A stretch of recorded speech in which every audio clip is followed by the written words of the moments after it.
Hi செல்ல சுட்டீஸ். இன்றைக்கி உங்களுக்கு ஒரு நீதி கதை சொல்ல போகிறேன். ஆரம்பிக்கலாமா? ஒரு காடு இருந்துச்சான். அந்த காட்டில் ஒரு யானை இருந்துச்சான். அது தன்னோட திறமையும் தன்னோட பலத்தையும் நினச்சி ரொம்ப கர்வப்பட்டுக்கிட்டே இருந்துச்சான். அந்த காட்டோட ராஜா தான் சிங்கம். ஆனால் அது சிங்கத்தை ராஜாவே ஏற்றுக்கிறாம தான் அந்த காட்டுக்கு ராஜா அப்படிங்கிற மாதிரி பண்ணுமா. சிங்கத்தை ஒரு பொருட்டாகவே இது பண்ணாதான்.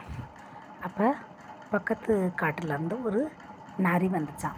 அது இந்த யானையை பார்த்து, அந்த காட்டுக்கு ராஜாவே இல்லை, யாராவது ராஜாவா இருக்க முடியுமான்னு தேடிக்கிட்டு இருக்காங்க, நீ வந்தேன்னா நீயே அந்த காட்டுக்கு ராஜாவாக இருக்கலாம் அப்படின்னு சொல்லிட்டு யானையை கூப்பிட்டுச்சான். சரின்னு யானையும் நரி கூட அந்த பக்கத்து காட்டுக்கு கம்பீரமாக அப்படி நடந்து போச்சான்.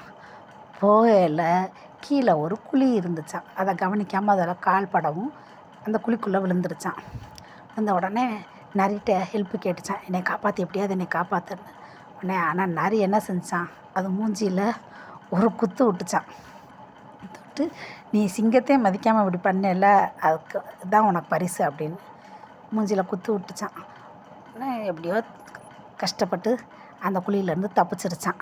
யானை தப்பிச்சு தன்னோட தவறை உணர்ந்து இனிமேல் அப்படி இருக்கக்கூடாதுன்னு முடிவு பண்ணிச்சான். என்ன சுட்டீஸ், புரியுதா? கர்வப்படுறதும் தற்பெருமை கொள்றதும் நம்மளோட அழிவுக்கு முதல் படி.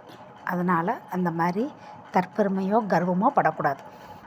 ஓகே சுட்டீஸ், கதை பிடிச்சிருந்தா ஷேர் பண்ணுங்கள், சப்ஸ்கிரைப் பண்ணுங்கள், லைக் பண்ணுங்கள். உங்களை இன்னொரு கதையுடன் சந்திக்கிறேன். பாய்.